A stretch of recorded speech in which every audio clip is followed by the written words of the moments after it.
শোভামণি দত্ত তামুলীৰ কবিতা জীৱনটোৱে এখন মহাভাৰত। জীৱনটোৱে এখন মহাভাৰত। জীৱনক সঠিকভাৱে আগবঢ়াই নিবলৈকে আকৌ এখন কুৰুক্ষেত্ৰৰ খুবেই প্ৰয়োজন একোজন পথ প্ৰদৰ্শক কৃষ্ণ। সত্যক প্ৰতিষ্ঠা কৰিবলৈ লাগে পাণ্ডৱ। জীৱনৰ কুৰুক্ষেত্ৰত থাকে একোখন কুটিলতাৰ চক্ৰবেহু, য'ত বন্দী হয় হৃদয়ৰ অভিমন্যু, হয় থকা সৰকা। জীৱন মহাভাৰতত কেতিয়াবা আপুনি প্ৰতিজ্ঞাবদ্ধ ভীষ্ম, কেতিয়াবা অন্ধ ধৃতৰাষ্ট্ৰ, আপুনি কেতিয়াবা ধৰ্মপুত্ৰ যুধিষ্ঠিৰ, কেতিয়াবা দাম্ভিক অত্যাচাৰী দুৰ্যোধন দুঃশাসন।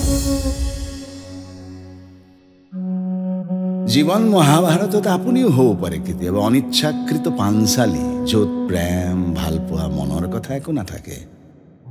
দিনবাৰ মাহ বছৰ কেৱল পুৰুষৰ ভোগৰ হিচাপ।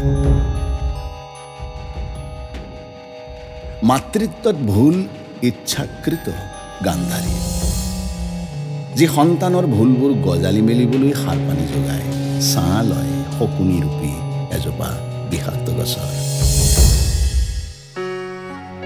জীৱন মহাভাৰতত কেতিয়াবা কোনোজনী কুন্তী সত্যৱতী, গোপন ৰহস্যৰে ভৰা জীৱনত থাকে একোজন কৰ্ণ বেদব্যাস।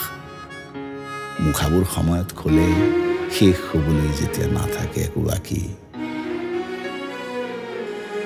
জীৱন কুৰুক্ষেত্ৰৰ শেষত কেৱল এবুকু বিষাদ, শূন্য দুৱাৰ।